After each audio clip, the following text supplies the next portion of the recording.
A warrior stands in a frozen mist, sword raised, eyes locked with death. The enemy hesitates not because of fear, but disbelief. Beneath the steel helmet is not a hardened raider, but the determined face of a woman. Somewhere in the shadows of Viking history, a mystery stirs. Did Shieldmaidens truly exist, or are they the product of sagas woven tighter than a ring of iron? Graves have been unearthed, weapons discovered, and ancient texts translated again and again, yet the question remains unanswered. Whispers of women who stood shoulder to shoulder with warriors in blood-soaked shield walls still echo across time. The legend of the Viking Shieldmaiden has survived fire, war, and centuries of doubt.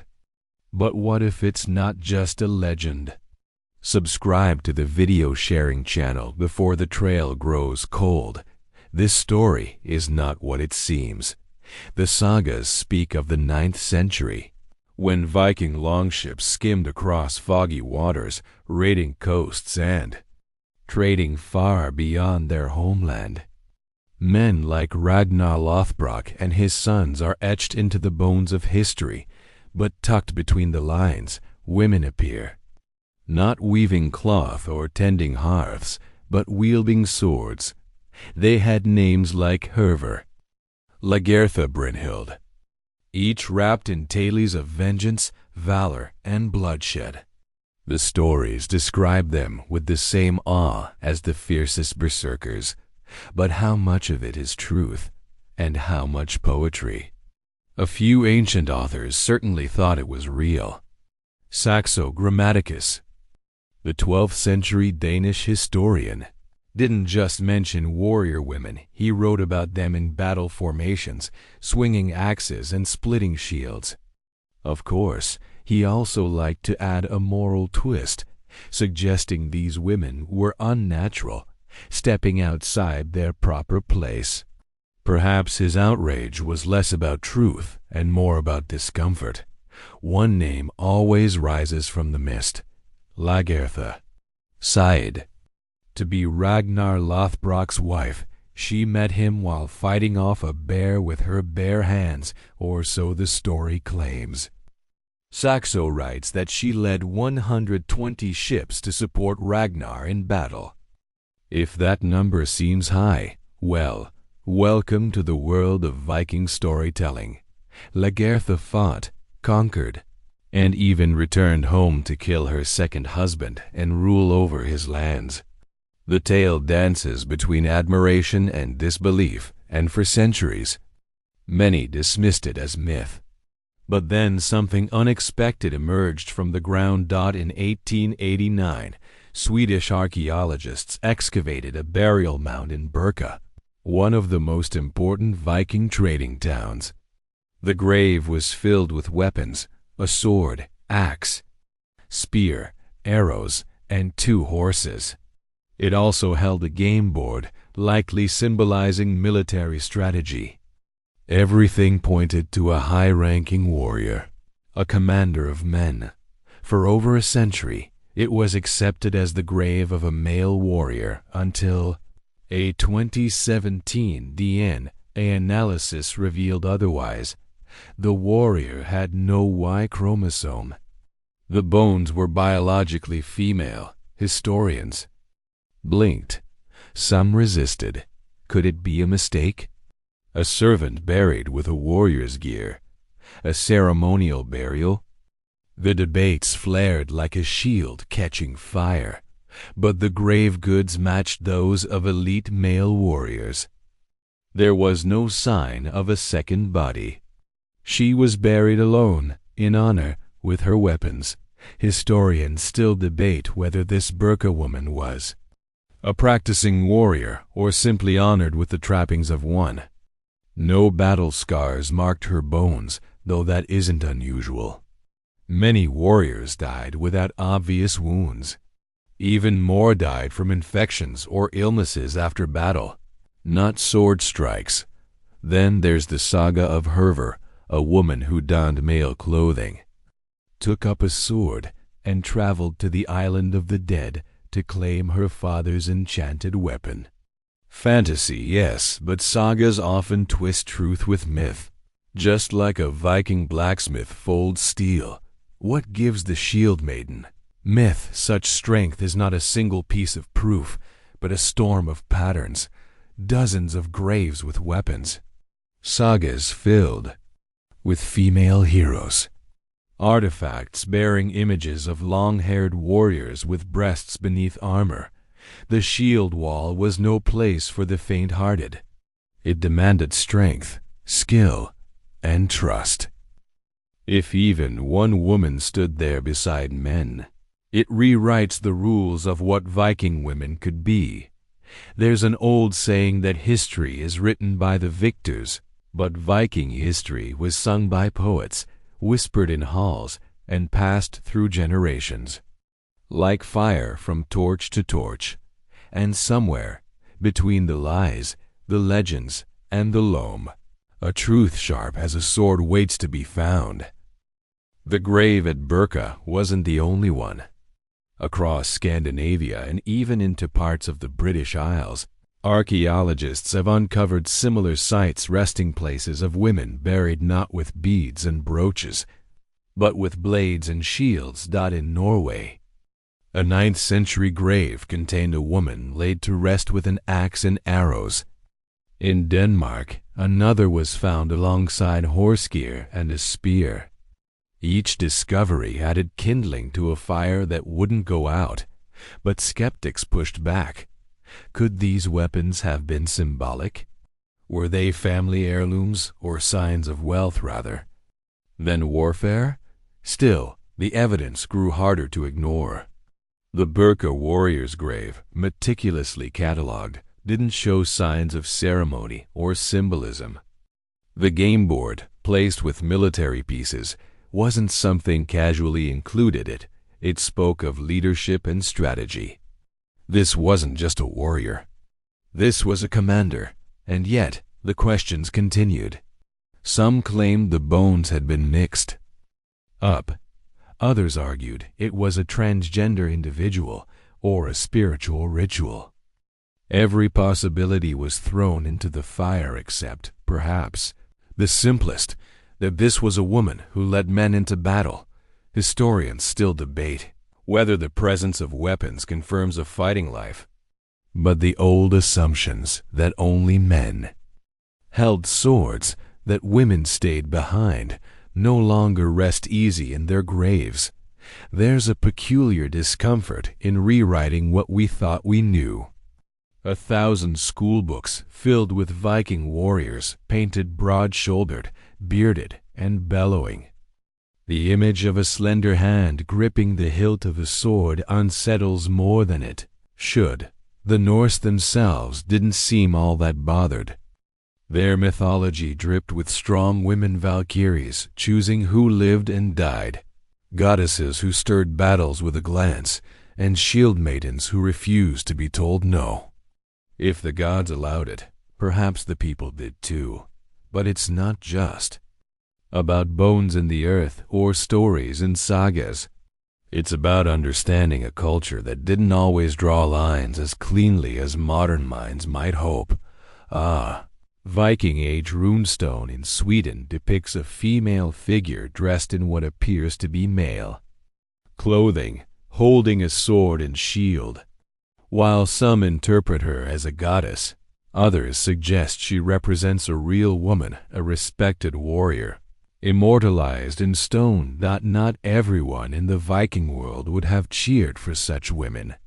Saxo Grammaticus, in his historical chronicle Gesta Danorum, wrote with deep scorn about warrior women. He described them as freakish, unnatural, a sign that the world had tipped upside down. But even Saxo, for all his disgust, couldn't ignore that they existed. Somewhere along the northern coasts, it's easy to imagine a young girl growing up on tales of warriors and gods. Perhaps she trained in secret, mimicking the motions of swordplay. Or maybe her father saw something fierce in her eyes and placed a wooden shield in her arms before he ever handed it to his son. When the time came, she didn't hide. She walked onto the ship, shield in hand, eyes locked forward. At least, that's how some stories go. There are runes in Denmark that mention women managing estates and traveling across dangerous lands. Some led ships, others negotiated trade. These were not passive figures. They were bold actors on the stage of history. And while it's easy to separate warriors from merchants or mothers, Viking women often wore many titles. A woman might defend her farm while her husband was raiding abroad. If invaders came, she wouldn't sit quietly. She'd fight with whatever she had. Still, most women weren't shield maidens. The majority of Viking graves still show traditional gender roles, domestic tools, jewelry, cloth. But in a culture where strength was admired above all, the outliers mattered. Not every man was a raider, and not every woman stayed behind. One joke often told by modern historians goes like this: if the sagas were meant to entertain, and Viking poets wanted the biggest applause, wouldn't they fill their stories with the most exciting, shocking characters? Shieldmaidens, then, might be the medieval version of clickbait. But even clickbait starts with a spark of truth. At the edge of a fjord, a team of archaeologists once uncovered a Viking ship burial. The body was male, the grave was grand. But nearby, a smaller grave held the remains of a woman. She was buried with weapons. She was older. She died first. Maybe she was the mentor. Maybe the legend. Maybe the warrior who taught a generation of men how to survive. Truth isn't always loud. Sometimes it's a whisper, buried beneath centuries of dust and disbelief. And sometimes it's the weight of a sword resting across a woman's chest, waiting to be rediscovered. Lagertha's story lingers like mist on a cold morning. She's fierce, cunning, and unforgettable. But her legend isn't the only one echoing from Viking lore. Deep in the twisting lines of ancient texts, other names surface, some almost forgotten, some never confirmed. Among them is a tale from the Hervarar saga, a poetic haunting story centered on a woman named Hervar. Her father was the cursed berserker Anunter, buried with a sword so powerful it was said to whisper death. When Hervar grew into adulthood, she disguised herself in male clothing, armed herself, and sailed to his ghost-haunted grave. She stood alone on the island of the dead, calling out to her father's spirit, demanding the sword. Flames leapt from the earth. A voice warned her of doom. She refused to back down. In the end, the sword was hers. Was this just a ghost story? A moral lesson? Or a faded echo of real women who took up arms and stepped into roles forbidden to them? Historians still debate whether these sagas reflect memory or myth. But Hervar's tale doesn't read like gentle fiction. It burns with ambition, terror, and cold defiance. In stories like this, the line between disguise and identity blurs. Some shield maidens don't just fight, they hide who they are to do it. The sagas describe women dressing as men, binding their chests, lowering their voices, and riding off to battle as if they were sons, not daughters. This is where things get complicated. Were they breaking norms or honoring them? If Viking society prized bravery above all, did it truly matter who wielded the blade?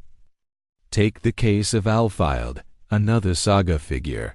She began her story in fine clothes, a noble maiden surrounded by wealth.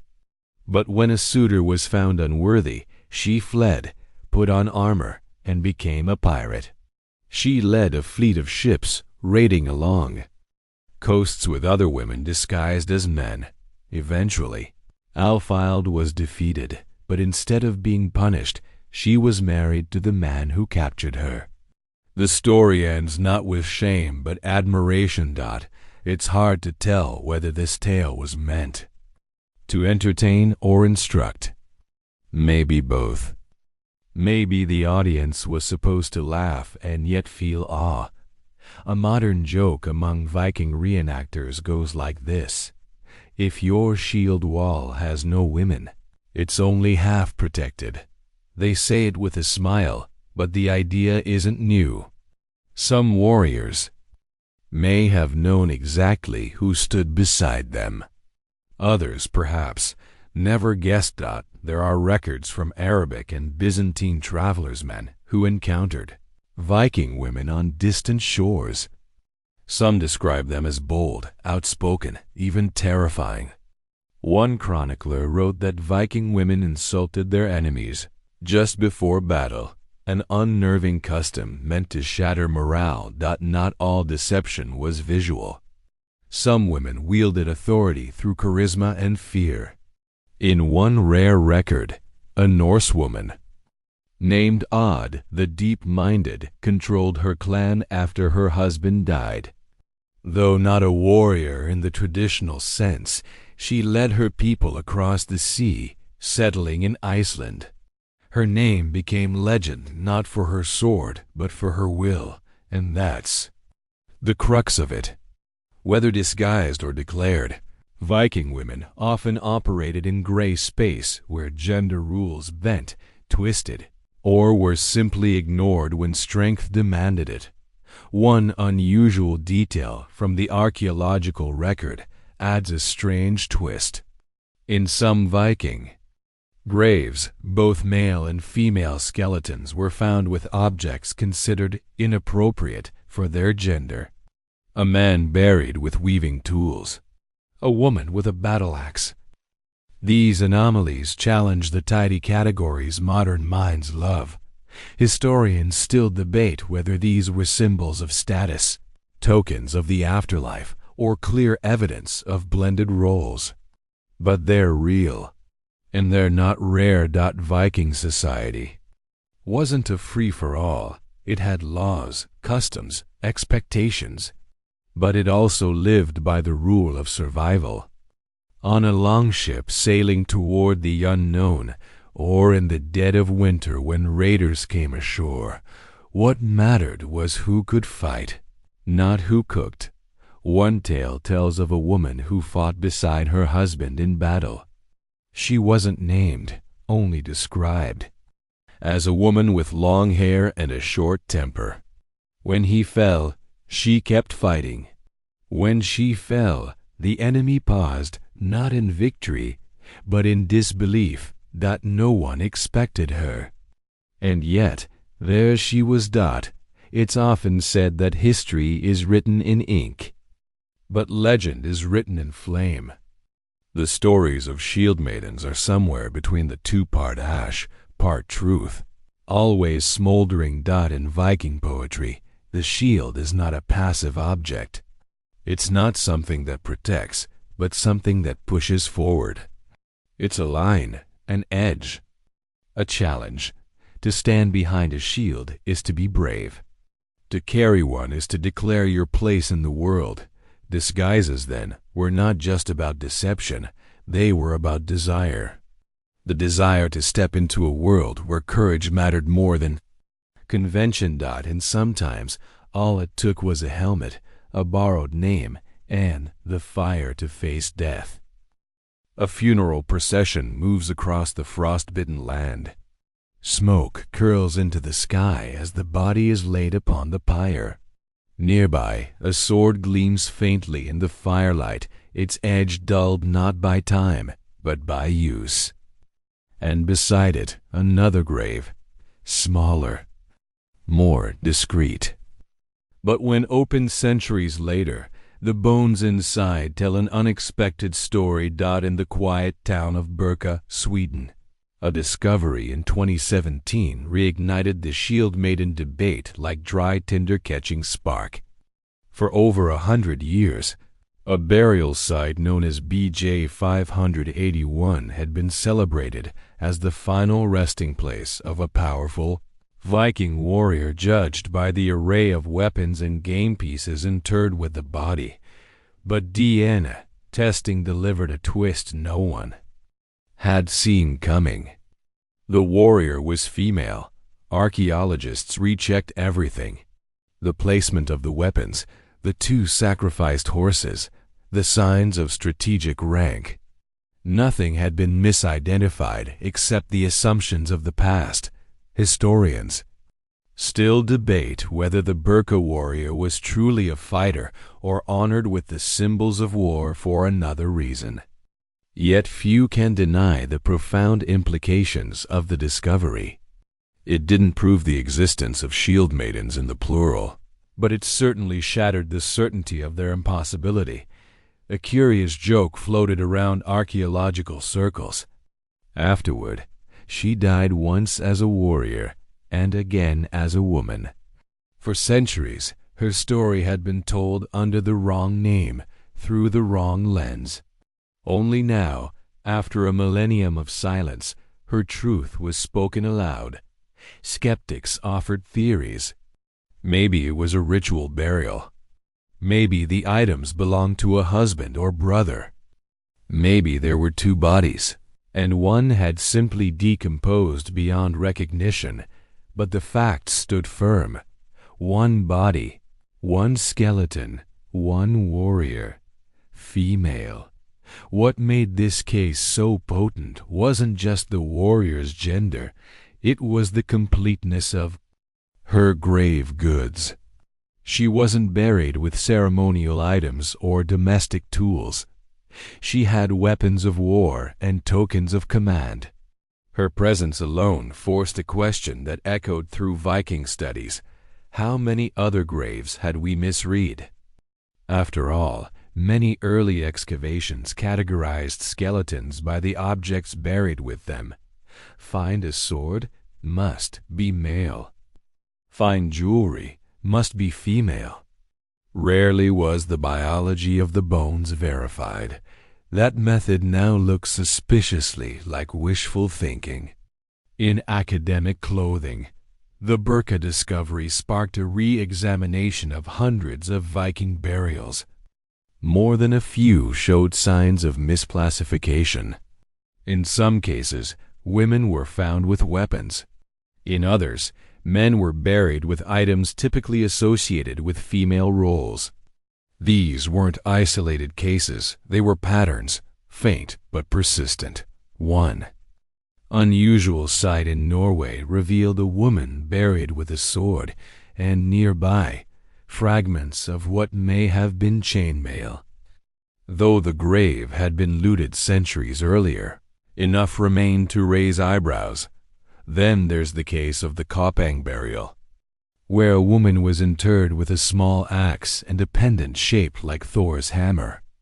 Perhaps she wasn't a frontline warrior, but someone deeply immersed in Viking spirituality and protection. As the findings piled up, so did the tension between disciplines. Archaeologists leaned toward cautious acceptance. Some historians dug in, unconvinced. And the public? The public embraced the Shieldmaiden with open arms, perhaps too enthusiastically. From classroom textbooks to streaming services, the image of the armored Viking woman surged back into fashion.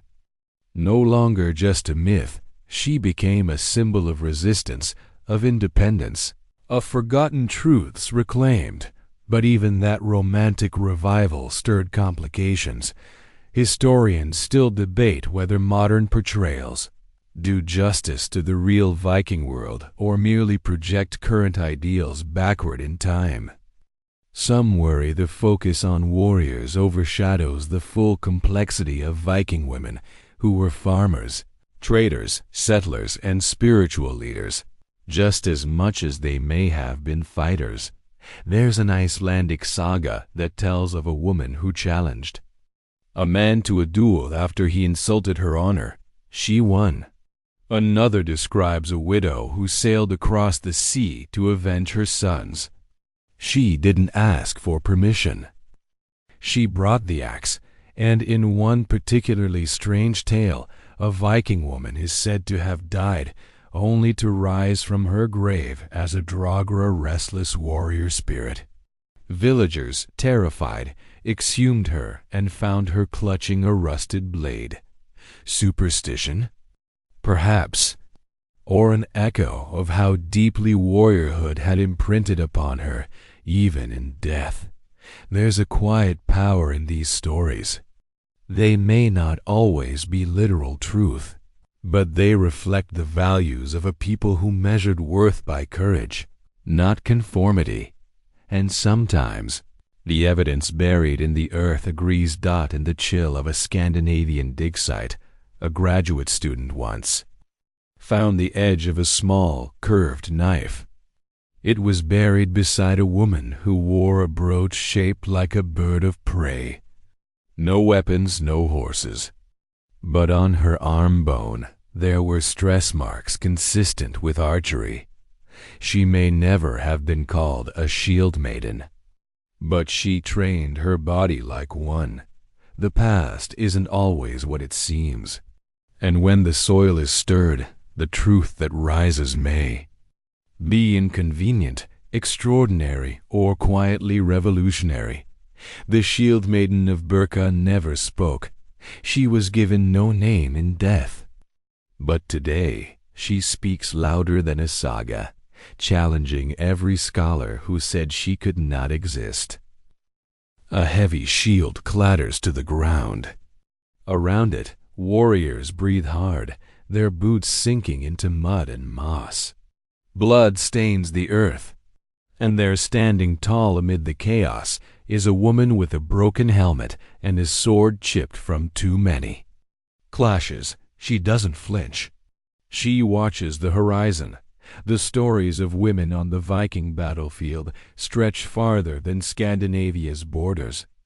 From the misty coasts of England to the river valleys of Ireland, traces of female warriors emerge where no one expected them. When Viking raiders stormed the monasteries of Lindisfarne in 793 AD, it marked the beginning of an age. Raids became common, settlements followed, and across the British Isles, local scribes documented their terror. But not all those invaders were men. In several accounts, particularly during the later stages of Norse expansion, descriptions of Viking bands include unusual figures, tall, silent warriors with finer features, braided hair, and softer speech. Monks and priests sometimes called them ghost men or silent blades. They left more questions than wounds. Centuries later, when graves were opened in York, Dublin, and Orkney, some skeletons thought to be male turned out to be female. Not all bore weapons, but a few did, along with signs of healed injuries, strong muscle attachments, and in one case, a fractured forearm consistent with deflecting a sword strike. Historians still debate whether these battlefield injuries confirm a life of war or simply an isolated act of defense.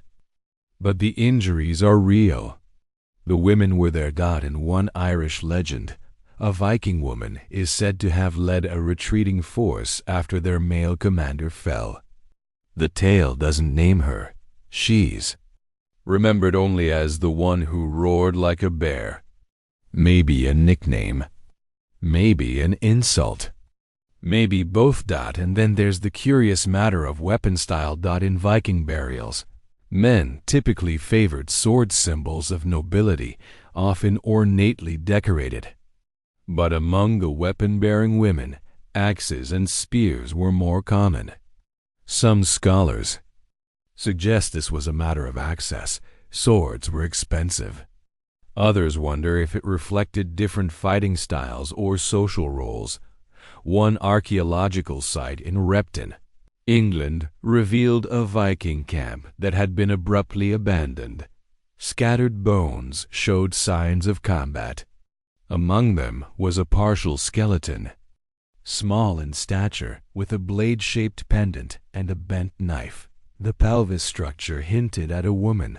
The knife was stained with iron oxide, possibly blood. No one knows what happened there. But she didn't run.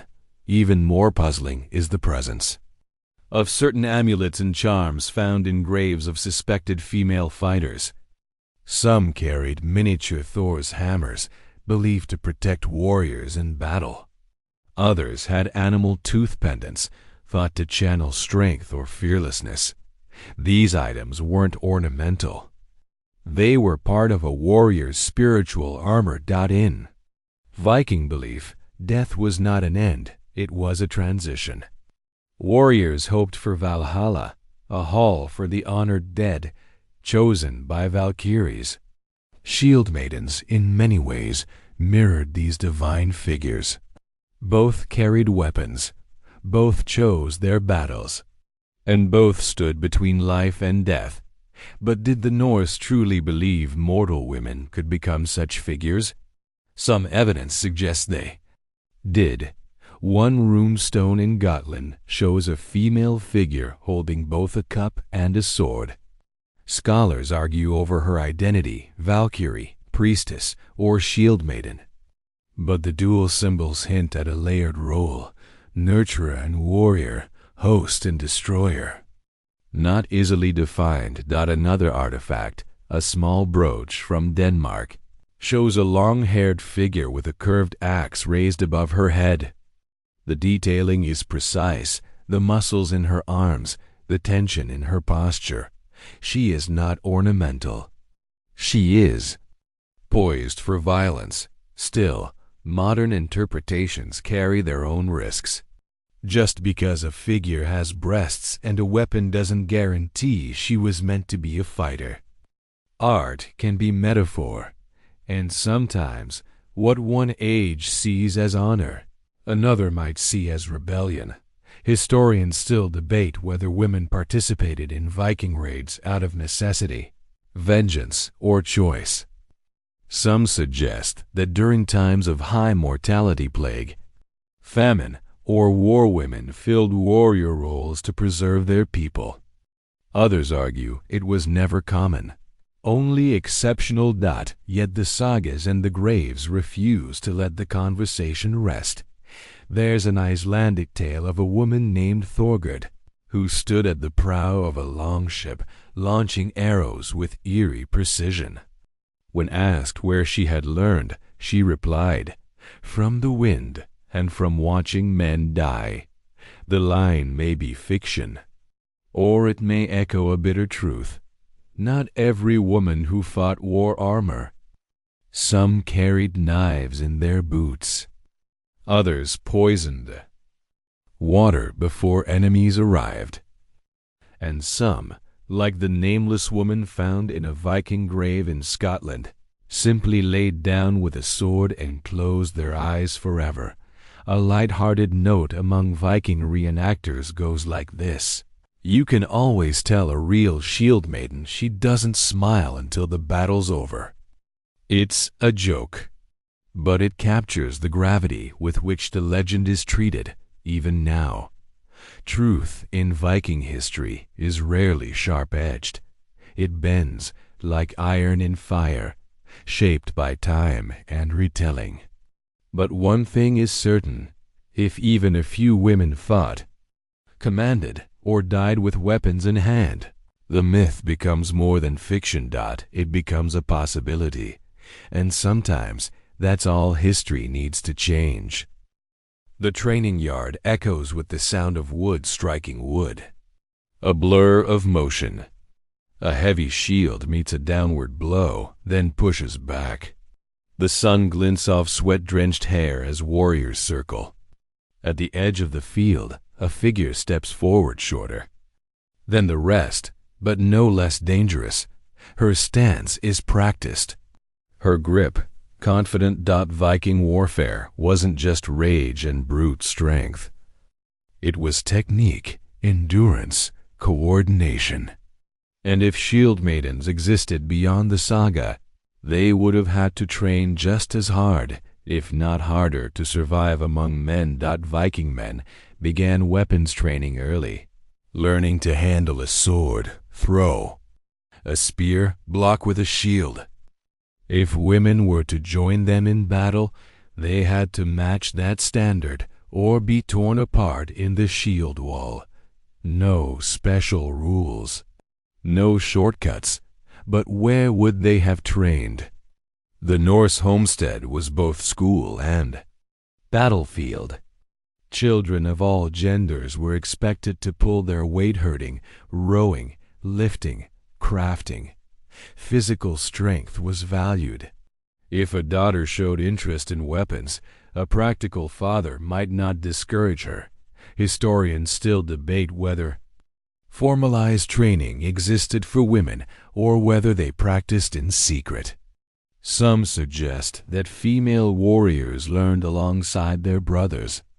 Others propose hidden traditions where older shield maidens trained the next generation far from prying eyes.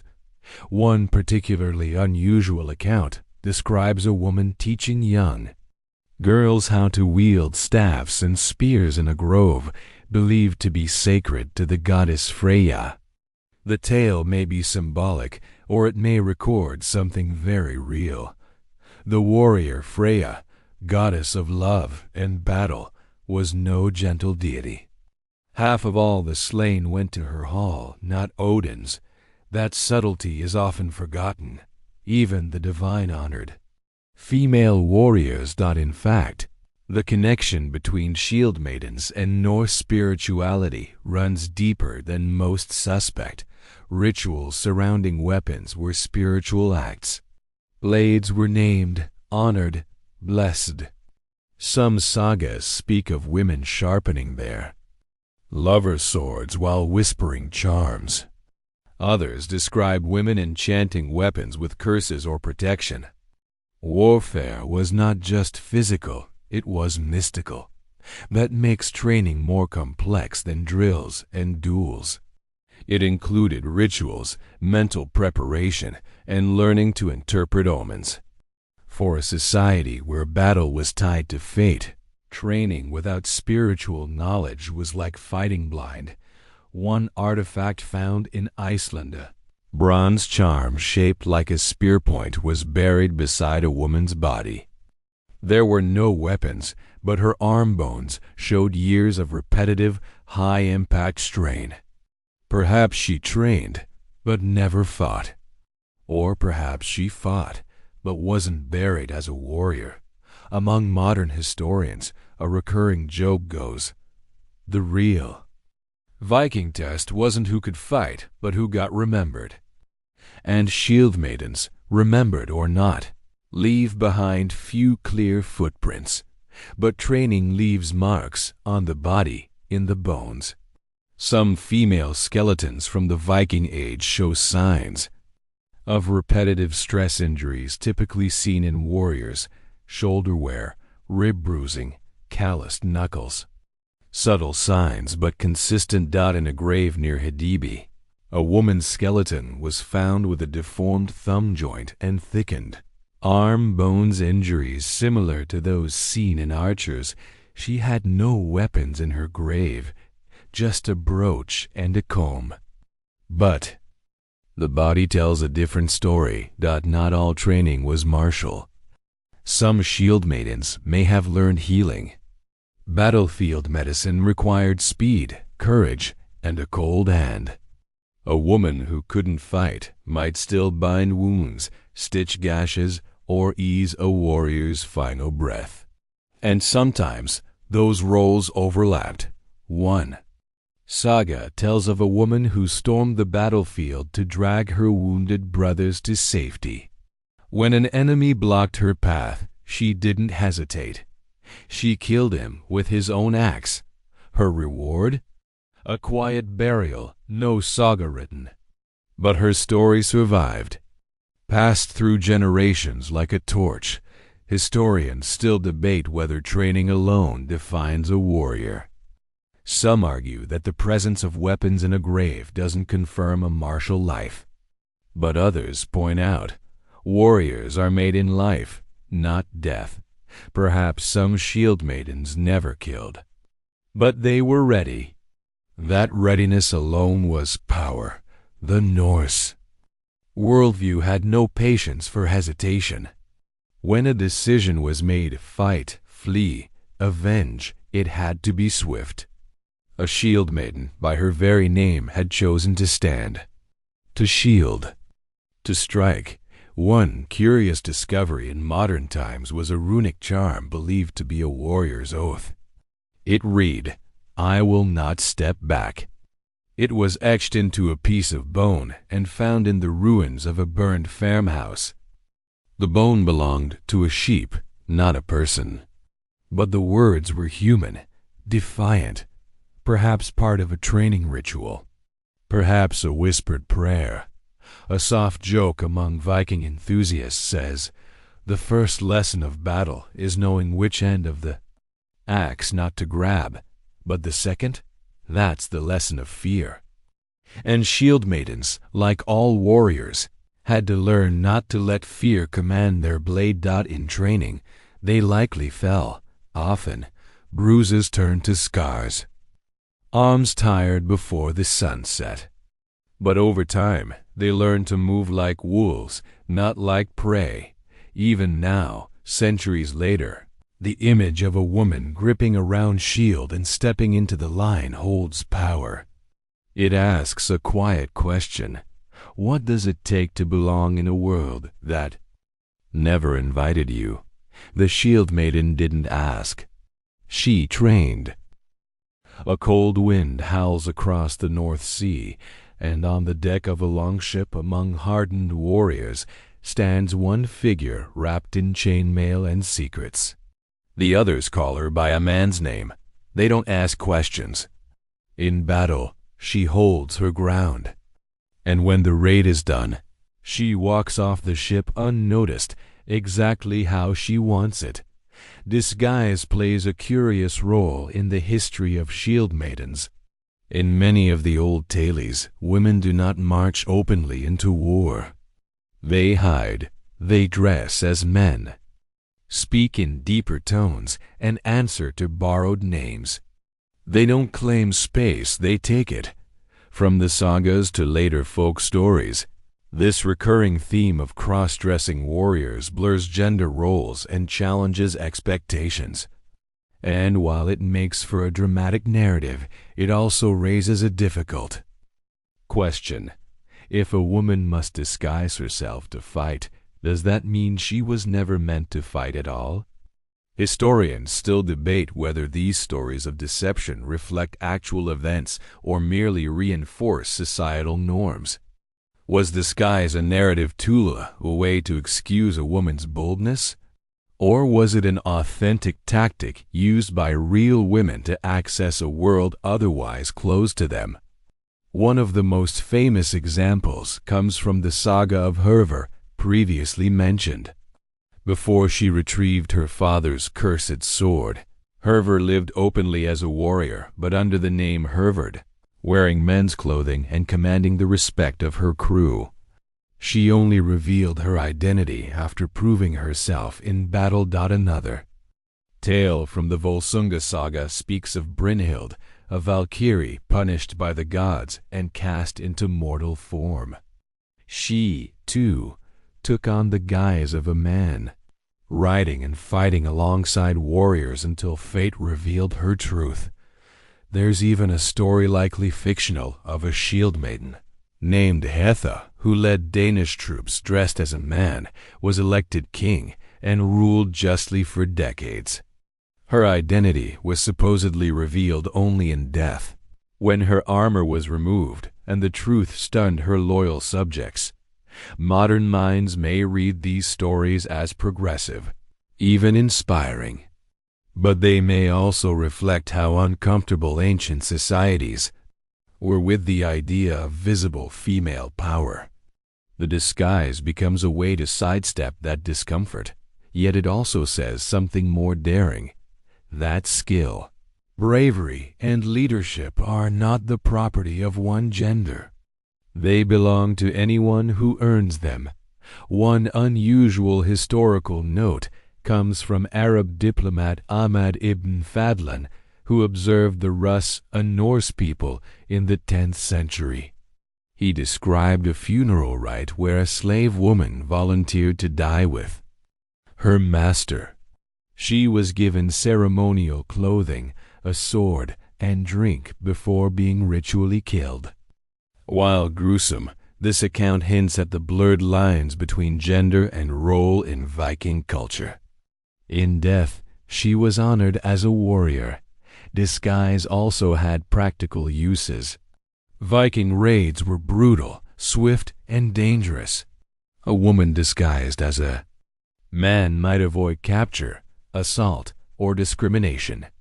Blending in meant surviving. Fighting meant earning respect, or at least fear.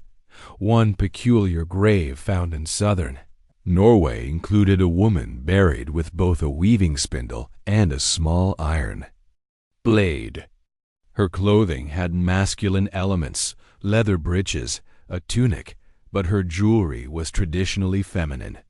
Some archaeologists wonder if she lived between worlds. Others think she simply refused to choose. In the 21st century, gender theory has offered new lenses through which to view these ancient stories. Perhaps these weren't just women pretending to be men, but individuals asserting identities that fell outside the rigid roles of their time. Yet even without modern labels, the stories resonate. They show people who stepped beyond the lines, who donned armor not for fame, but because they believed they could and should stand in the shield wall. There's a running joke among Viking historians. The only thing harder than swinging a sword is explaining why you were holding it.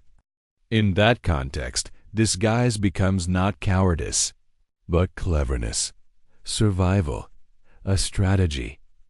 And it wasn't just about clothes. Some sagas describe warriors who changed their speech, posture, even scent, using herbs and ash to mimic the rough musk of male fighters. Others shaved their heads or tied their hair beneath helmets. When ships landed and war began, there was no time for explanations. One tale from the Faroese ballads tells of a woman who led her father's men into battle, disguised as his youngest son. After years of success, she was betrayed by a jealous rival who exposed her secret during a feast. The chieftain, impressed rather than offended, offered her land and title. She refused and vanished into the hills. Was she real? Probably not. But stories like hers reveal a quiet admiration, even among male storytellers, for women who outwitted expectations. Still, historians remain cautious. They still debate whether these tales are too symbolic, meant to entertain, or teach moral lessons rather than provide actual history. Disguise, they argue, may be more metaphor than memory, but evidence continues to surface. And each sword buried with a woman, each injury healed on female bones, suggests these stories aren't all fantasy. The truth may be tangled, but so are most things worth finding. And if there were women who dressed as men to fight, command, or escape, perhaps they didn't see it as disguise at all. Maybe, for them, it was simply permission, and they didn't wait for anyone to give it. Snow crunches underfoot as a line of warriors climbs the hill toward an ancient shrine. They come not to pray, but to swear an oath. At the front walks a woman cloaked in wolf fur, a spear resting across her back. As she steps onto sacred ground, the others fall silent. She doesn't bow. She lifts her chin and waits for the gods to answer. To understand the roots of Shieldmaidens, One must look beyond blood and steal into the spiritual heart of Norse belief. These were not merely warrior women. They were symbols, chosen or cursed. By fate, woven into myth like threads of fire and frost, Norse religion didn't separate the divine from the battlefield. If anything, it embraced war as a sacred act. The gods were not passive observers. They fought, bled, and died, just like mortals, and among them, women held terrifying power. Freya, goddess of love and death, presided over war just as Odin did. Half the slain in battle went not to Valhalla, but to her hall, Folkvanger. She was both protector and destroyer, often depicted riding into battle, golden hair trailing like flame, wielding a blade as sharp as her tongue. Then there were the Valkyries, divine warrior maidens who rode through skies thick with smoke, choosing which warriors would live and which would fall. Sometimes ethereal, sometimes brutal, they carried the slain to the afterlife, their presence both blessing and doom. Historians still debate whether Valkyries inspired the idea of Shieldmaidens, or whether they were born from tales of real women who fought. The two may have fed into each other, myth and memory swirling like storm winds. Valkyries appear frequently in sagas and artwork on brooches, tapestries, even sword hilts. Some wear armor, others hold drinking horns. Always, they hover at the edge of violence, neither fully divine nor fully human. One rune stone from Denmark shows a female figure handing a helmet to a warrior. Some interpret her as a wife or lover. Others see a Valkyrie gifting fate. Either way, she is more than a background figure, she is part of the decision. The power behind the sword. This divine imagery may have offered women in Viking society a mirror, a model for courage and agency. If the gods honored female strength, why shouldn't mortals? In fact, the Norse believed that fate word was woven by the Norns, 3 female spirits who controlled destiny. Not even Odin could change what they decided. The future rested in their hands. With gods like these, it's no surprise that stories of mortal women wielding weapons found fertile ground. There's a humorous saying among Viking reenactors, behind every great raider is a woman who told the gods to spare him or not. While playful, the saying touches something deeper.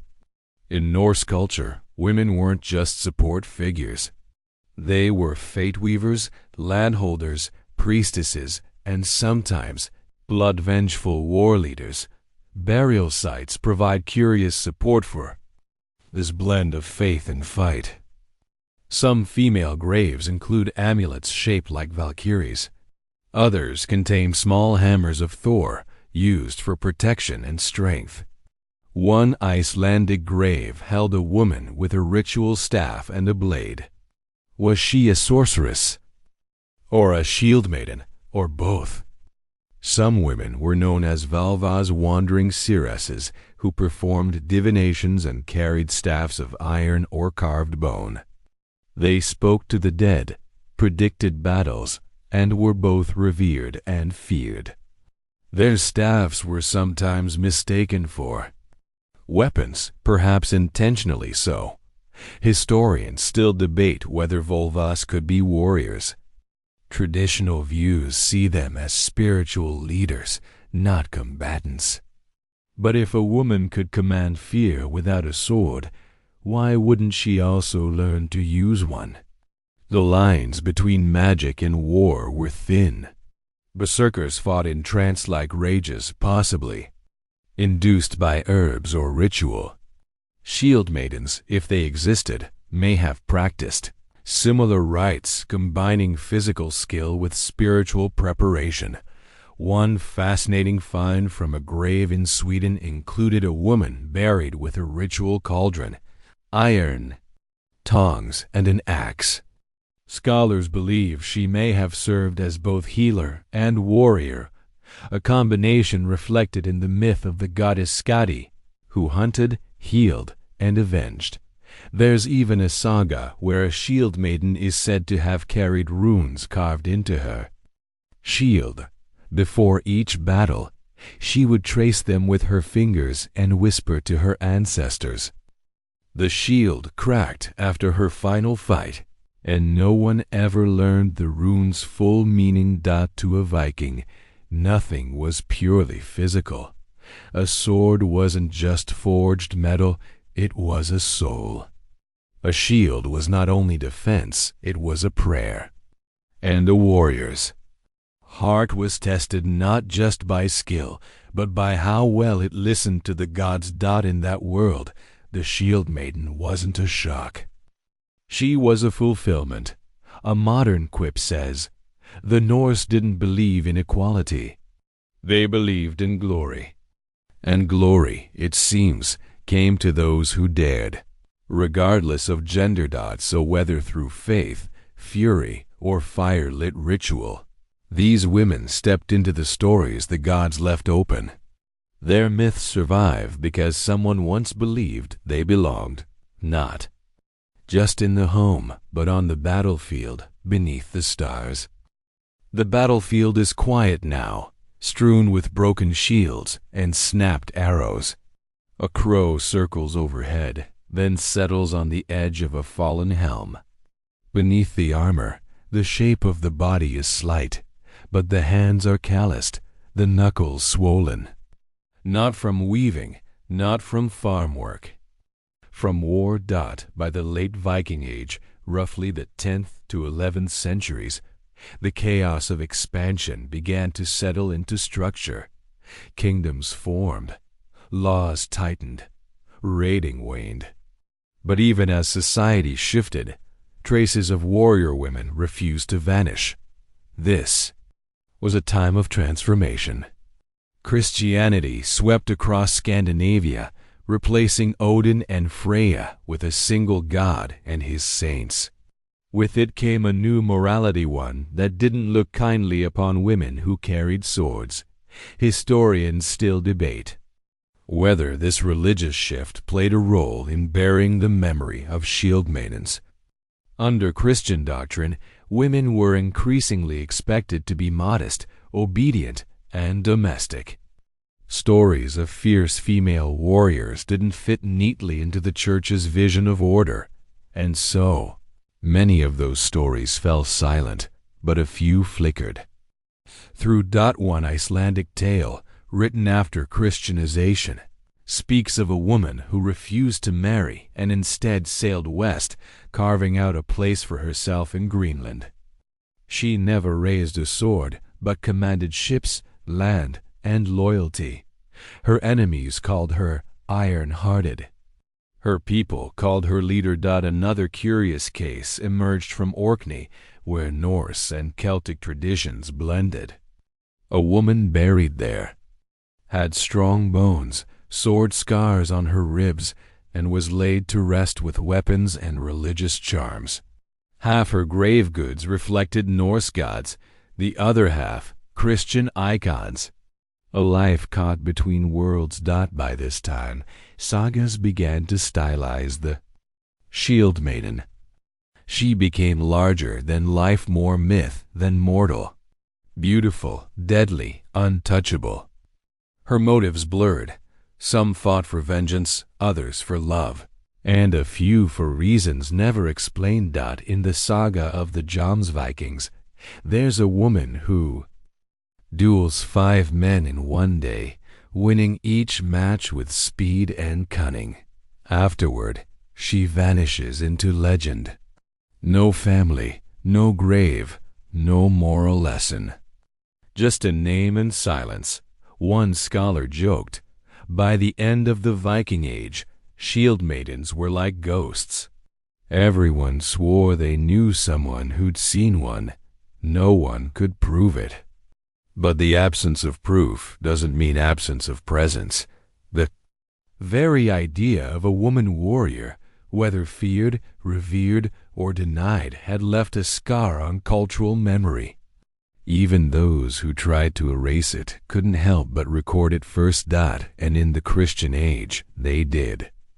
Often with a sneer. Saxo Grammaticus, writing in the 12th century, catalogued stories of warrior women only to condemn them. He called them unnatural, dangerous, abandoning their womanly duties in favor of masculine chaos. Yet even as he raged, he described them in vivid detail, suggesting admiration he dared not admit. One of Saxo's most detailed subjects was Lagertha.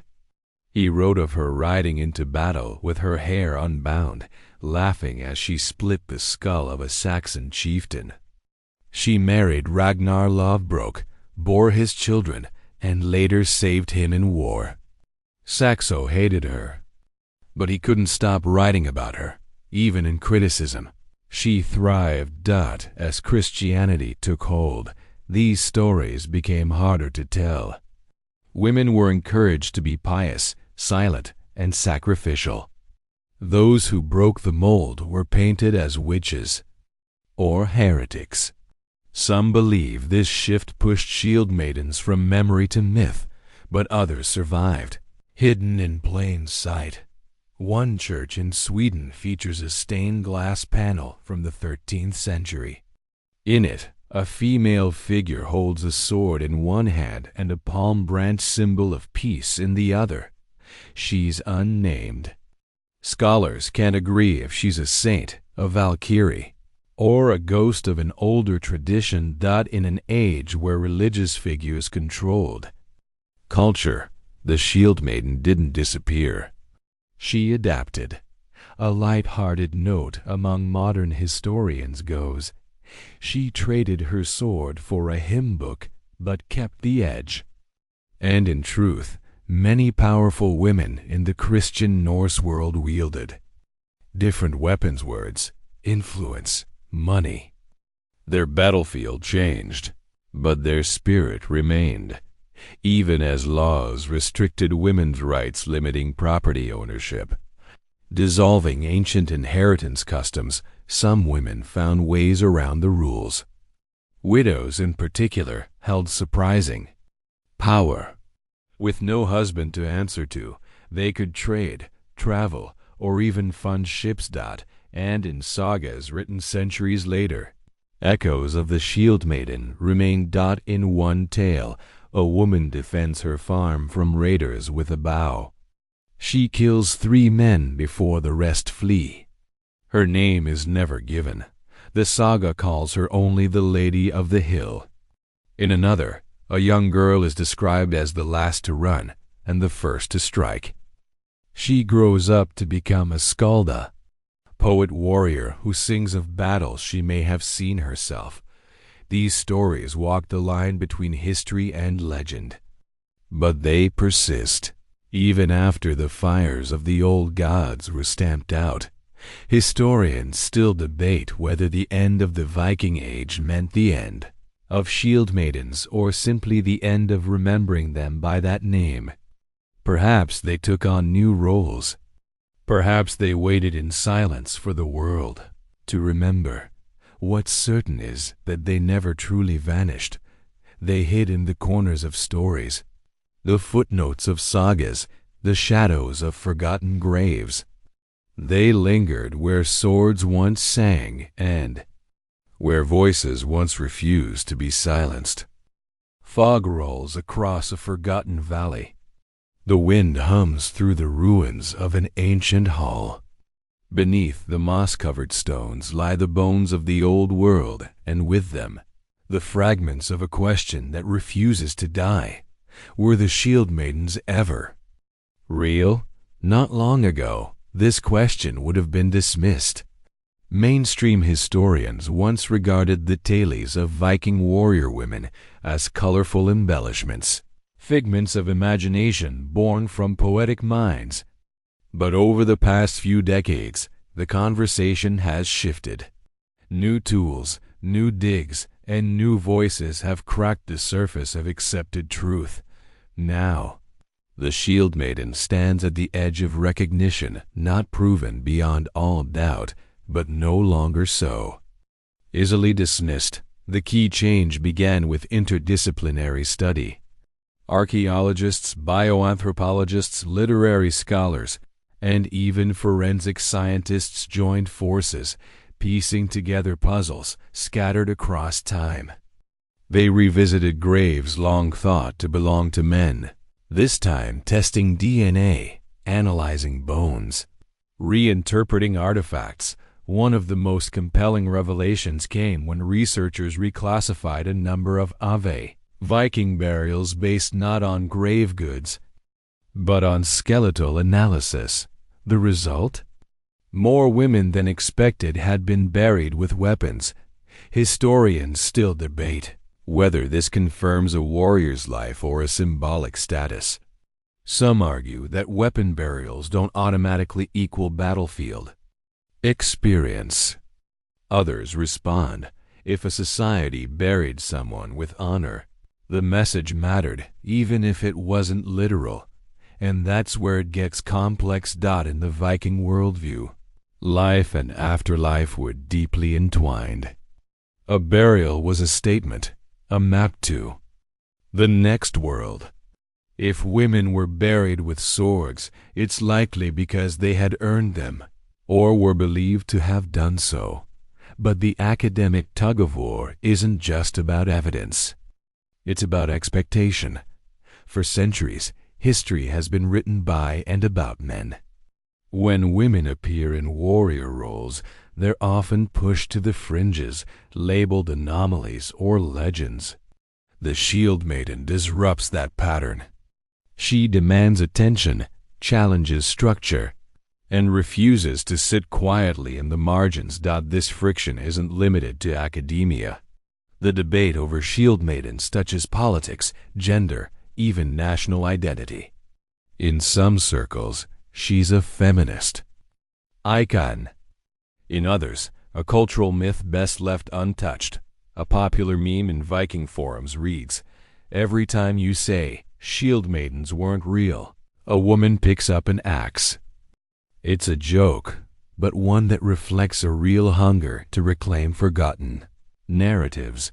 But the danger lies in swinging too far the other way. Some modern portrayals of Shield Maidens are heavy with fantasy leather-clad, flawless warriors who never sweat, never stumble, never age. These images, while empowering in one sense, risk replacing one myth with another. The real Shield Maidens, if they existed, would have been as human as any soldier. They would have faced exhaustion, injury, fear. They would have trained hard, bled often, and fought not for glory, but for home, for vengeance, or perhaps simply because they could. One historian noted, "The most radical thing about the Shield Maiden is not that she fought, but that she made the choice to fight." In a world where rules were strict and paths were few, that choice was everything. Artifacts continue to surface, slowly tipping the scales. In a small museum in Norway, a recently uncovered pendant depicts a female figure holding a sword and a round shield. It's worn smooth by time, but the detailing remains. The curves of the figure suggest femininity, the stance, aggression. No name is attached to her, just presence. In Iceland, sagas are being retranslated with modern eyes. Subtle phrases once brushed aside are being re-examined. In some cases, the word for maid may have referred not to virginity or youth, but to independence, and perhaps even combat readiness. Even linguistic clues play their part.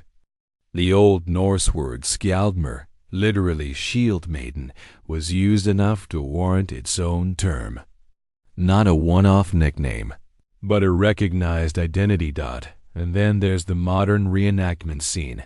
Across Europe and North America, women now don chainmail and helm, joining Viking festivals, mock battles, and living history events. Some train with real weapons, replicate ancient combat styles, and push the physical boundaries of what these women may have endured. Their presence does more than honor the past. It challenges the very process of historical interpretation. It reminds scholars that memory isn't just what's written down. It's what's felt, performed, believed. Historians still debate whether these reenactments reflect truth or wishful thinking. But one thing is clear. The question of the Shield Maiden is no longer academic, it's cultural. It's alive, and perhaps that's the legacy that matters most, because the Shield Maiden, real or not, has become more than bone and blade. She's become a symbol of resistance, of forgotten strength, of stories silenced and now rising again. She is the echo in the hall, the handprint on the hilt, the whisper between the sagas. Not all myths are false. Some are just waiting for the dust to clear. And once it does, what remains might surprise us all. A longhouse flickers with torchlight. Inside, elders gather to tell stories. Children sit cross-legged, their eyes wide, their hands wrapped around bowls of warm broth. The tale begins as always with the wind, with the sea, with the clang of steel, and in the center of it, a woman rides into battle, hair braided tight, shield held high. Her name is long forgotten, but no one forgets the way she fought. The legacy of the Shield Maiden doesn't live in dusty scrolls or brittle bones alone. It lives in memory, in the stories passed down, reshaped, reimagined. And in the generations that followed the Viking Age, those stories refused to fade, even as Scandinavia settled into feudal kingdoms, even as Christianity became law and runes were replaced by Latin script. The sagas persisted. They were not written right away, some not until the 13th century, but they carried with them echoes of an older time, a wilder time. And the Shield Maiden walked between their lines. In the Fae Jane saga of the Volsungs, Brynhild remains one of the most enduring figures, beautiful, powerful, cursed. She rides through fire, binds herself to fate, and meets a tragic end. Her story was retold across the medieval world, even inspiring elements of Wagner's famous opera cycle centuries later. But was Brynhild a memory of a real woman, or a dream of one? Historians still debate whether saga heroines were based on historical figures or entirely invented. Some argue that sagas served as entertainment, morality tales, and political commentary, not historical records. Others believe the oral tradition preserved kernels of truth, distorted but not destroyed. One thing is certain, these women were never background characters. They cursed kings, avenged brothers, raised armies. They outwitted enemies, broke engagements, and sometimes died on their own terms. In one saga, a woman kills a man who dishonored her sister, then burns his hall and disappears. In another, a widow disguises herself as a man, joins a crew, and sails west to seek a new beginning. These tales weren't always flattering. Some Shield Maidens are cruel, others reckless. But they are never passive. There's a joke among saga scholars. If a woman enters a Viking story, someone's either getting married or getting stabbed. The humor belies the truth. These women carried both life and death in their hands. That duality reflects deeper truths about Norse views on gender and power. Unlike many medieval societies, Viking women, especially those of higher status, enjoyed certain legal rights. They could inherit property, divorce husbands, and in some cases, rule as chieftains or regents. While still bound by patriarchal norms, they were not invisible. One 11th century woman named Odd the Deep-Minded led settlers to Iceland after her husband's death. She claimed land, built a homestead, and arranged marriages for her kin. She was buried in a ship, a rare honor. Not a shield maiden in the saga sense, but a leader forged by strength and necessity. Another real-life figure, Sigrid the Haughty, appears in both history and saga. A powerful noblewoman, she famously rejected a marriage proposal from King Olaf Tryggvason, who demanded she convert to Christianity. She reportedly slapped him and declared, "I will not be made to bow." Her lands remained her own. Her story, though clouded in legend, suggests a woman unafraid to defy kings. These historical figures complicate the narrative. They blur the line between the warrior woman as myth and the powerful woman as fact, and in the folk traditions of rural Scandinavia, songs, riddles, and fairy tales, strong women continue to appear. Sometimes they're witches, sometimes giants, sometimes wise old hags with hidden knives. They're not always warriors, but they always have teeth. Even the lullabies speak of daughters who dance with wolves or sing to the sword. These aren't Disney princesses.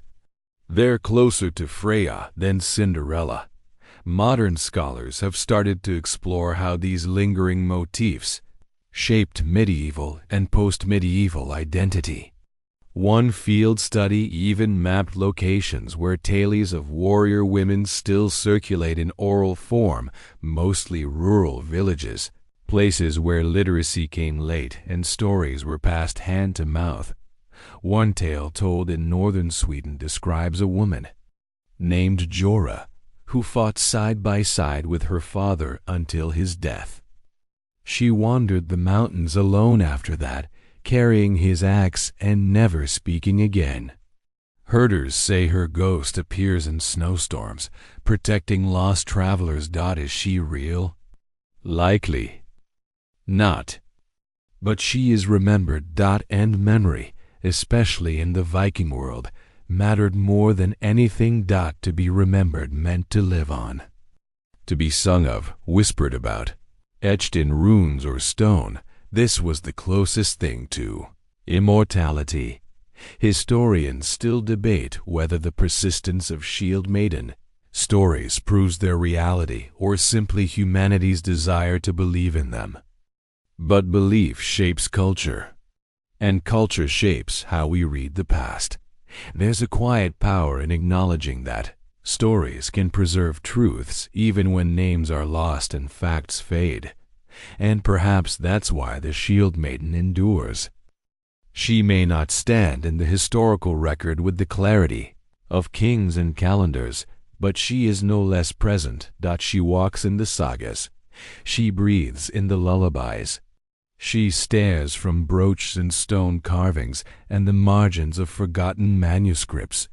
She may not always be seen clearly, but she is never truly gone.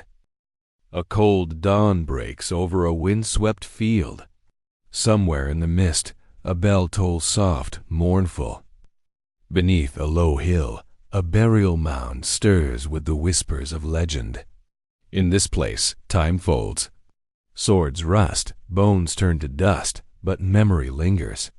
And sometimes the earth gives up its secrets. In 2017, a quiet earthquake rippled through the world of Viking scholarship. It began in Birka, Sweden, a trading hub and stronghold during the Viking Age. There, more than a century earlier, archaeologists had excavated grave BJ 581, an elaborate burial complete with a sword, axe, spear, arrows, a gaming board, 2 horses, and full warrior gear. It was long assumed to be a high status, male warrior's grave, but when DNA analysis was finally conducted on the skeletal remains, the results shocked the field. The warrior was female. Historians still debate whether the woman in grave BJ 581 actually lived and fought as a warrior, or whether her grave goods were symbolic. But the evidence is hard to ignore. Her body bore no signs of physical labor typically associated with domestic work. Her burial was intentionally martial, no kitchen tools, no weaving instruments. Only war. Some resisted the findings. Could it be a mix-up? An error? The debates flared, cooled, then flared again. But over time, the evidence held. This wasn't the first time such a grave had been misidentified. Gender assumptions based on grave goods had long skewed archaeological interpretation. A body with weapons? Male. A body with beads? Female. But bones don't lie. And neither does DNA. Grave BJ 581 forced a reckoning. It wasn't just about one burial.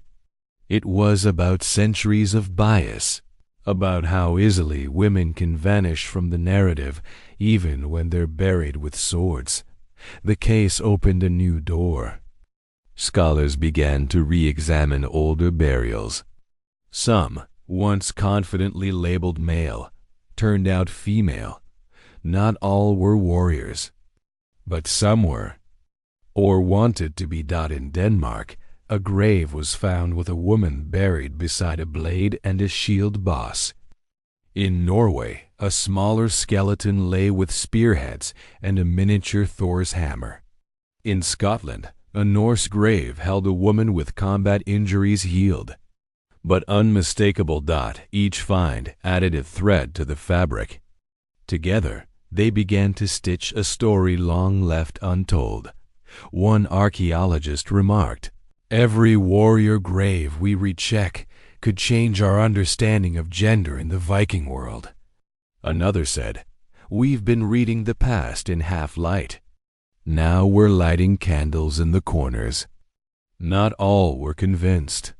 Some suggested these women were symbolic figures, rituals, perhaps not real fighters. Others pointed out that Viking society valued death rites. Being buried like a warrior didn't mean living as one, but that argument cuts both ways. If a community honored a woman with warrior rites, what does that say about how she was perceived? Even if she never fought, she stood close enough to the fire to be warmed by its glow. And there's something else, something easily missed. Many of these graves weren't isolated. The women were buried among other warriors, not apart, not hidden. Their resting places speak of inclusion, not novelty. They were part of the whole. A quiet joke among field archaeologists goes, "The bones speak louder than the books." And here, the bones are beginning to shout. Of course, not every tale has a perfect ending. Many sites remain untested. DNA degrades. Funding is limited. Some graves were looted long ago, their stories scattered. But momentum grows. Universities now include these findings in Viking studies programs. Museums are updating labels, reframing exhibits. One Scandinavian exhibit titled "Warriors and Women," one and the same, invited visitors to rethink everything they knew about Viking gender roles, and reenactment groups have embraced the change. Women now lead mock shield walls at festivals, quoting sagas, swinging swords with practiced arms. Some carry the name Burka 581 in tribute. More than once, a reenactor has stood at a field's edge, lifted a round shield, and whispered, "For her." But the real legacy isn't in costumes or stage fights. It's in the shift of perspective, the willingness to ask hard questions, the humility to admit what we don't know, and the courage to seek the truth anyway. Historians still debate whether the shield maiden was rare or more common than once thought. But few now deny her existence outright. She has moved from the realm of fantasy into the realm of evidence. Not every shield maiden left behind a saga. Not every warrior died with a sword in hand. But the earth remembers and now so do we. A quiet museum room. Glass cases gleam under dim lights. Inside, ancient bones lie arranged on velvet. A sword rests beside a pelvis. A rusted brooch, half collapsed, leans on a cracked rib. Most visitors walk past without slowing down. But those who pause, who lean close, begin to ask the right question. Not, was she real? But how many others have we missed? By now, the discussion around Viking Shieldmaidens has moved far beyond isolated graves and scattered legends.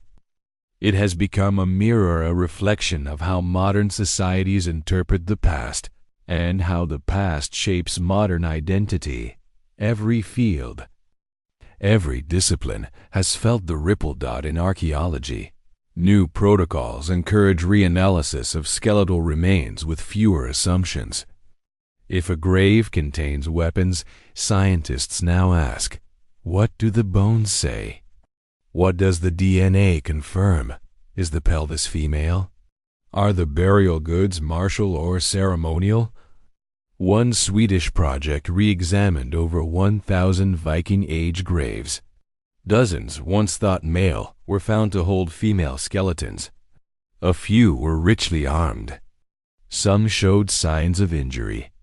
Many were older women past childbearing age, perhaps freed from the expectations of youth. This in itself tells a story. In Viking society, age could mean authority. An older woman might not swing a sword, but she could command others who did. She could own land, fund raids, or serve as a political advisor. Her power, while not always physical, could still be formidable. Historians still debate whether we should expand the definition of warrior. Is it someone who kills, someone who commands, someone who wears a blade, even if never drawn? In Part 12, the burial at Burka asked this very question. But it's not the only one that challenges assumptions. At Koppang, Norway, an 11th century grave held a woman buried with a gaming board and a knife. Nearby lay male warriors with nearly identical goods. Some suggest she was a strategist, a tactician whose intellect shaped outcomes more than brute force. At Repton, England, a Viking mass grave includes both male and female remains mingled. Without clear separation, it appears they died together. Possibly in battle, possibly in retreat. Whatever the truth, they shared the same fate and the same resting place. The deeper scholars dig, the clearer the picture becomes. Viking women occupied a broader spectrum of roles than once believed, and it wasn't just warriors or mothers. Women served as shipbuilders, traders, poets, law speakers. Some were witches. Some were healers. Some likely held overlapping roles: combat and craft, birth and battle, mourning and murder. In one saga, a woman prepares her son for war by braiding runes into his hair. She sings over his blade, teaching it to taste blood. When he dies, she walks to the shore, gathers his ashes, and casts them into the wind with a smile. He died as he lived, she says. Sharp and unbent, that image half brutal, half tender captures the paradox of the Shieldn. She is strength and sorrow, weapon and wound, But more importantly, she is choice. For centuries, history painted Viking women as passive, left behind as their men sailed west.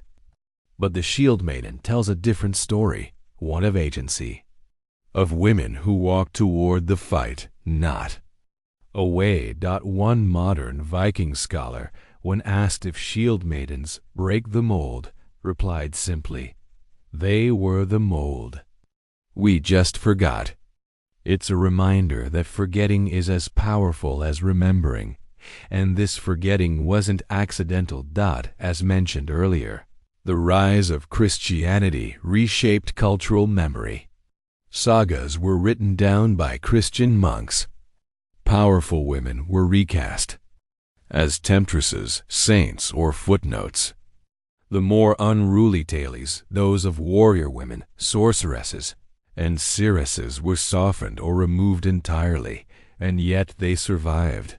They crept into lullabies, dances, place names.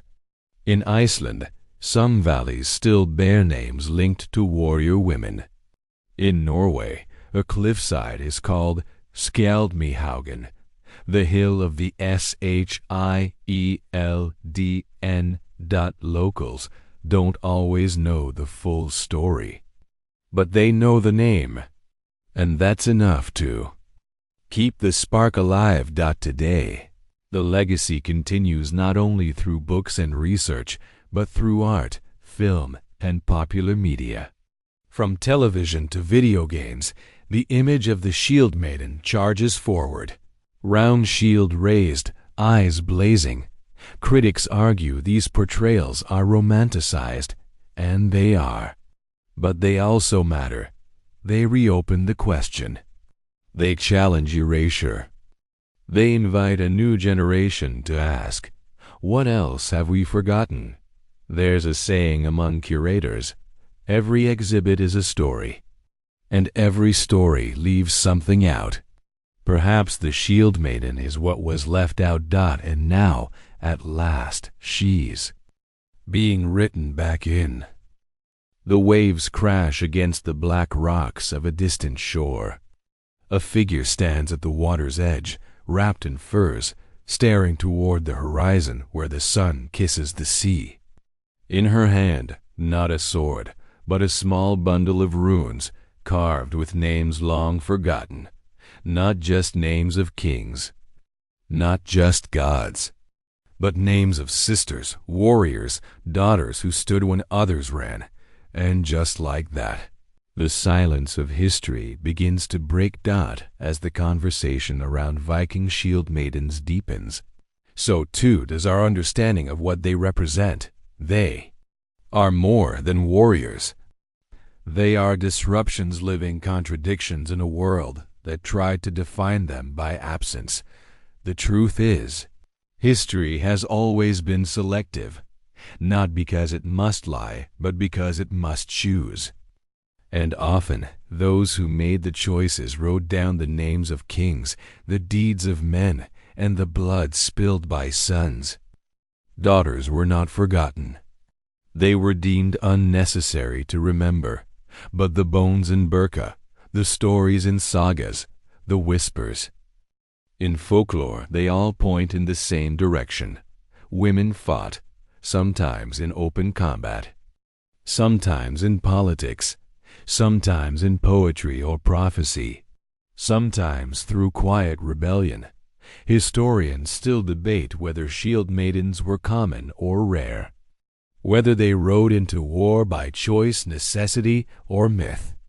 But the fact that they were spoken of, written of, buried as warriors means they mattered, even when their names were erased.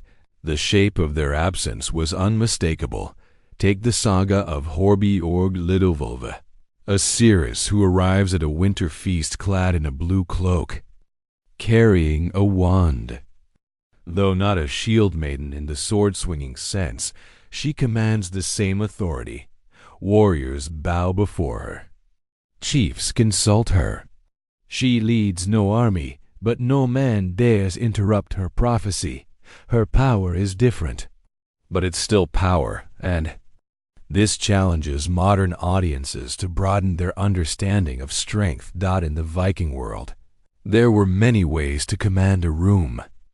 The shield was one, the word was another. The future, perhaps, the most terrifying of all. One curious discovery in Denmark uncovered a runestone dedicated not to a man, but to a woman named Tofa. The inscription calls her wise in war. A phrase rarely used. Was she a strategist? A battle-hardened noble? A bard whose songs moved armies? No one knows. But the stone still stands. Another example, a woman's brooch from Gotland, etched with knotwork and hidden within it the faint shape of two figures clashing with axes. At first thought to be decorative, now believed to reference a duel, possibly female. These pieces are not proof. They are possibility. And sometimes possibility is enough to reignite an entire history. One joke among Viking historians goes, "If you want to find a shield maiden, look where no one ever thought to dig." And sure enough, that's where she keeps turning up, in neglected graves, in overlooked phrases, in footnotes now being footlights. The academic field has also changed in tone. Where once the conversation was, did she really exist? It is. Now, how have we misunderstood what existence looks like? It turns out, not all warriors leave scars on the land. Some leave stories in the air, and those stories are powerful, because they endure in places where swords cannot. In Sami communities of northern Scandinavia, elders still speak of women who guarded sacred groves, defended reindeer herds, and journeyed alone through mountain passes. They weren't Vikings, but they carried the same fire. These cross-cultural echoes suggest something deeper. That across northern Europe, the archetype of the female protector, the defender, the fighter, was not as alien as once believed.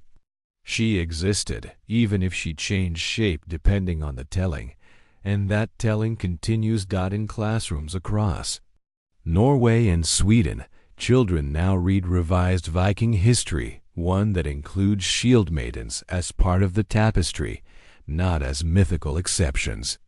Museums feature their stories, not in side panels, but as focal points. Grave BJ 581 even inspired children's books and theater productions, because when people, especially young girls, see that strength has many faces, they start to imagine new possibilities for themselves, and maybe that's the greatest legacy of the Shieldmaide, and not the axe, the armor, or the sagas that echo her name, but the simple, stubborn fact that she existed, despite centuries of silence, despite the efforts to forget her, despite the doubt. She remains, not to prove a point, but because she was always there, waiting. Snow falls softly over a windswept grave field. The wind hums low, threading through bare trees and ancient stones. A child walks between the mounds, a woolen cloak wrapped tight around their shoulders. They stop before one hillock, just one of many, and whisper, "Tell me a story." And if the ground could speak, it would say, "Let me tell you about the women who fought." By now, the tale of the Viking Shieldmaiden has traveled far. From sagas to graves, from folklore to forensic science. She has been imagined, erased, rediscovered, debated, but above all, she has endured. And this final stretch of the journey is not about new discoveries, but the reckoning they bring. It begins with the simplest realization: history, as told, is not neutral. It is shaped by the hands that write it. And for centuries, those hands often overlooked the women who fought, led, and bled, But once their fingerprints begin to show, it becomes impossible to unsee them. Consider the quiet warrior of Burka. No saga names her, no bard sang of her. But she lay in the same kind of grave as kings and chieftains. Horses, weapons, strategy pieces. She was no servant, no ornament. Her death was honored, and if one shield maiden existed, there were likely others. Historians still debate whether these warrior women formed formal units or if they fought independently. Some suggest elite women may have trained in arms to protect family holdings while men were away. Others argue that the symbolic value of armed women in Viking culture created space for exceptions in times of crisis. But whatever the structure, the fact remains. Enough stories exist, enough graves have been found, and enough legends have endured to force the world to listen. The Shield Maiden is no longer a question. She is a challenge. To those who believe strength looks only one way. To those who believe history has already been fully told. To those who think silence equals absence. In this way, she has become more than a figure of the Viking past. She has become a symbol of how history can change when listened to with new ears, and not just in Scandinavia. The influence of these discoveries has rippled across cultures. In Ireland, where Viking presence was once feared and later woven into folklore, a grave in Dublin yielded a woman buried with a sword and brooch of mixed Norse and Gaelic design. Scholars now revisit other coastal burials, wondering what stories lie in bones misclassified decades ago. In the British Isles, renewed attention to female burial mounds has uncovered a surprising pattern: women buried with items associated with status, leadership, and travel. Not always warriors, but always significant. And in Iceland, modern descendants of the saga writers are rereading those ancient texts, looking not for what was said, but for what was omitted. Line by line, they rediscover the women behind the men. A recent generation of historians has begun using the phrase archaeology of omission to describe this process, the study not of what's there, but of what's conspicuously missing. Because absence, too, leaves clues. One Swedish poet described the Shield Maiden as the sigh between lines, the shadow behind the torch. And perhaps that's the best way to see her, not as an icon or proof, but as a presence. Unmistakable once noticed, unshakable once named.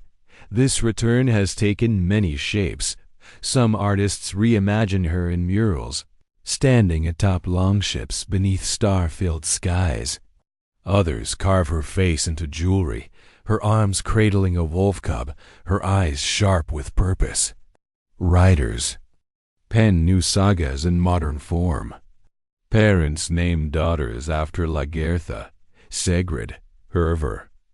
And while some dismiss it all as revisionism, many recognize the deeper truth that when history expands, it does not weaken, it strengthens, because the past is not a closed book. It is a living archive, waiting to be read again, with care, with courage, and with questions. The Shield Maiden is no longer hidden in the footnotes. She is part of the main text. And whether she stood on the prow of a longship, sword in hand, or sat at the hearth, speaking of battles she once saw, she mattered not because she broke the mold, but because she proved there was never only one.